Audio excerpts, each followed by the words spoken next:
जय सत्यम सिद्धाने भक्तों, आशीर्वाद के साथ आज का विषय नौकासन। और नौकासन में दो प्रकार होते हैं और नौकासन किस प्रकार लाभकारी है वो है। जैसे कि मैं अक्सर कहता हूँ कि भाई अपने सीधे हाथ पर सांस को जांच लें कौन सी मात्रा चल रही है उसकी, मतलब जैसे सूर्य स्वर चल रहा है, चंद्र स्वर चल रहा है, और उसी अनुपात में तो आपका जो ये नौकासन कहाँ काम करता है, ये सुषुम्ना भी चलाता है।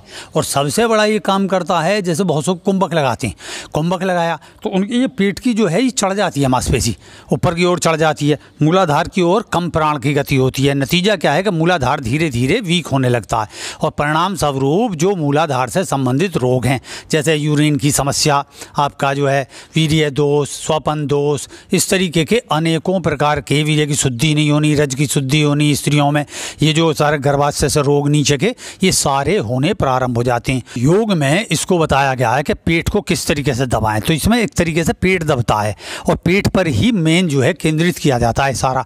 तो इसमें तो बाकी ये है कि पोजीशन अलग अलग प्रकार की होती है कि ज़्यादा पैर उठा दो, नॉर्मली हाथ और पैर को इसमें उठाया जाता है। तो अभी मैं करके बताऊंगा और उसके बाद मैं थोड़ा सा इसके विषय में बताता हूँ। जैसे कि अक्सर एक क्वेश्चन आता है कि गुरुदेव आप बताते हो कि सीधे हाथ पर ये सांस की जांच की जाए, तो सीधा हाथ हमारा ज़्यादा उपयोगी होता है, इसलिए रखा गया है। और ये सूर्य स्वर का है, क्योंकि सबसे प्रातः उठने के बाद में आपका सूर्य स्वर चलता है और ये सूर्य का प्रतिनिधित्व है, पुरुष तत्व का प्रतिनिधित्व है, इसलिए पुरुष कर्म बोलते हैं ना, कठिन कर्मों को पुरुष कर्म बोलते हैं, तो इसलिए इसी पर जाँच की जाती है। अब आप इस मुद्रा में करके पेट के बल लेट जाएँ और अब आप यहाँ क्या देखेंगे कि जो पेट है ये दबता है इसमें मेन, समझे। बहुतों ने इसे कमर का आसन का बना रखा है, लेकिन कमर का आसन का नहीं है। मैंने जैसे कि बताई कुंभक के साथ जो कुंभक प्राणायाम बहुत होता है और उसमें जो पेट की खासकर मूलाधार से लेकर स्वादिष्ठान तक की जो नाभि का विषय है वो चढ़ जाता है, नाभि डिग जाती है। तो नाभि और ये जो दर्द है और जो अपान वायु प्राण वायु का संगम है उस चीज़ क्षेत्र को ये आसन बहुत अच्छी तरीके से सही करता है। तो इसके दो विधियाँ हैं। एक विधि तो सिंपल है, ये पैर आप एक साथ आगे जैसे ऐसे करेंगे, आप ये चीज़, और हाथ अपना में जोड़ लें इस तरीके जैसे हम नमस्कार करते हैं, और नमस्कार करने पे ये पंजे पीछे की ओर खुले रखें और अपना हाथ अब जैसे यूँ हो जाएंगे और अभी एक साथ इस तरीके से उठाएंगे ये, और इसे सामने की ओर तानेंगे और इसे पीछे की ओर तानेंगे। ये कान के पास से ये चीज़ जाएगी इस तरीके से। तो आप इसमें गहरा सांस लें धीरे धीरे,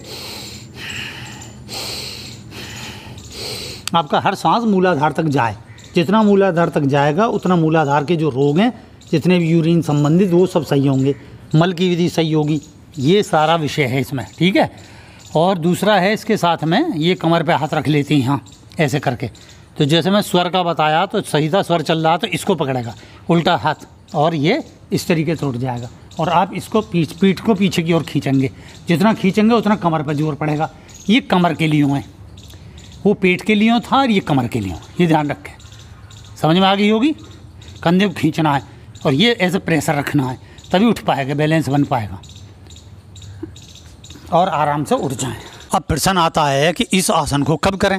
अधिकतर आप देखोगे तो वैसे तो सामान्य तौर पर सब प्रकार के आसनों के साथ ही किया जाता है, लेकिन मेरा जो है योगिक मान्यता में है कि आप इसे प्राणायाम के उपरांत करें, क्योंकि प्राणायाम बहुत अत्यधिक करने से श्वास की मात्रा जो और कुंभक लगाने पर अपान वायु प्राण वायु का जितना संगम यहाँ होता है, उससे मैंने बताई कि आसानी से इंगला पिंगला नाड़ियों के शोधन से नीचे की ओर नहीं जाते हैं प्राण और अपान अपने अपने स्थिति पर। तो इसलिए ये उसके स्नायुओं को प्रेशर देने के कारण पूरे अपने क्षेत्र से नाभि से नीचे का हिस्सा और नाभि से ऊपर के हिस्से को बांटकर सही से कर देता है। तो आप इसे करें, खाना खा के एकदम से ना करें, खाना खा के तो ये करा ही नहीं जाता।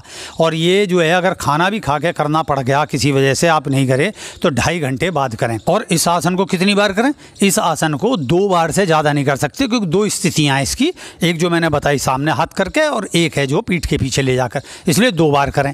और स्ट्रेंथ स्टेमिना मतलब आप रुकने की क्षमता को बढ़ाएं, ना कि जो है बार बार रिपीटेशन करें। रिपीटेशन करने से मांसपेशी टूटती हैं और इनका विषय क्या है, उसको स्ट्रेंथ और स्टेमिना को डेवलप करना, जिससे हम अत्यधिक उस मांसपेशी पर प्रभाव डाल सकें और मांसपेशी आपकी खुल जाए, सुदृढ़ हो, और इससे जो है तिल्ली के, लीवर्स के, ये जितने भी रोग हैं आंतों से संबंधित, जो कब्ज वगैरह, ये सब दूर होती है। और भक्तों, आसन की एक नई वीडियो के साथ फिर मिलते हैं। जय सत्यम सिद्धाय नमः।